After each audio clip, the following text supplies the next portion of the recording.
Bonjour, c'est Dr Madani et aujourd'hui dans cette vidéo je vais vous parler de la teigne du cuir chevelu ou plus particulièrement en fait de la teigne tondante. Alors la teigne du cuir chevelu en fait c'est une mycose cutanée superficielle, ce qui veut dire que c'est un champignon qu'on va retrouver au niveau de la peau, au niveau du cuir chevelu. Alors c'est une pathologie qui va toucher plus fréquemment les jeunes enfants entre 2 et 10 ans.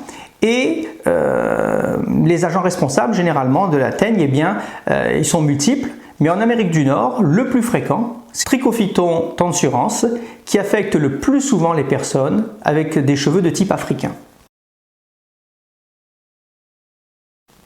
Alors honnêtement, le diagnostic parfois il n'est pas facile à poser parce que les manifestations peuvent être soit trop discrètes ou alors complètement variées dans leur présentation et poser un problème diagnostique. L'idéal, c'est d'avoir la lésion, je dirais, caractéristique, qui correspond à une plaque arrondie dans le cuir chevelu, qui est alopécique, ça veut dire sans cheveux, qui est due à la cassure en fait, du cheveu par le champignon, qui va former une zone bien limitée. Malheureusement, parfois, eh bien, les signes peuvent être beaucoup plus discrets, avec une lésion qui peut être à peine rouge, avec des petits squames comme ça, qui ressemblent à des pellicules. Et en fait, c'est des bouts de peau superficiels qui se détachent. Et puis une zone sans cheveux qui va être à peine visible. Alors, malheureusement, la lampe ultraviolet qui peut être très utile pour poser certains diagnostics en dermatologie, quand on va l'utiliser dans ce cas précis, eh bien, elle ne servira à rien, tout simplement parce que le Trichophyton tansurans, eh bien, il n'est pas révélé par les ultraviolets, contrairement à d'autres champignons qui peuvent donner aussi la teigne. Alors, on parlait de lésions trop discrètes, mais parfois les lésions au contraire sont impressionnantes. On peut avoir des lésions croûteuses, très évidentes, qui sautent à l'œil et qui peuvent mimer parfois un abcès. C'est le fameux chérion de Cels que j'évoque là. Alors là aussi, ça pose un problème diagnostique bien sûr, parce qu'on peut confondre cette lésion avec une infection bactérienne et on peut le traiter à tort avec des antibiotiques.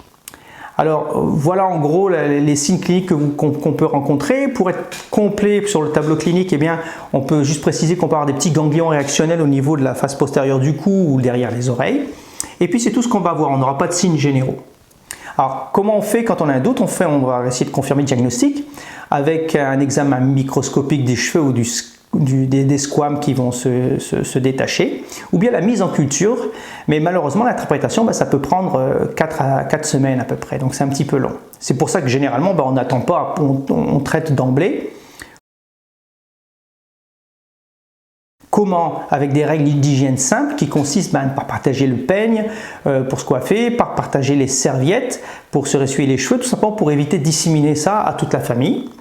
Le traitement de choix, c'est un traitement oral qui sera nécessaire, c'est des antifongiques. Ici au Canada, c'est la terbinafine Peros, et puis on va faire un traitement assez long, 6 à 8 semaines.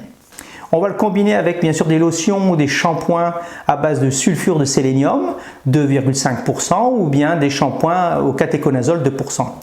Tout ça pour essayer de détruire en fait les spores et puis d'éviter la transmission au reste de la famille. Voilà. Vous savez l'essentiel de ce qu'on doit savoir sur la teigne du cuir chevelu. J'espère que ces renseignements dans cette vidéo vous seront utiles.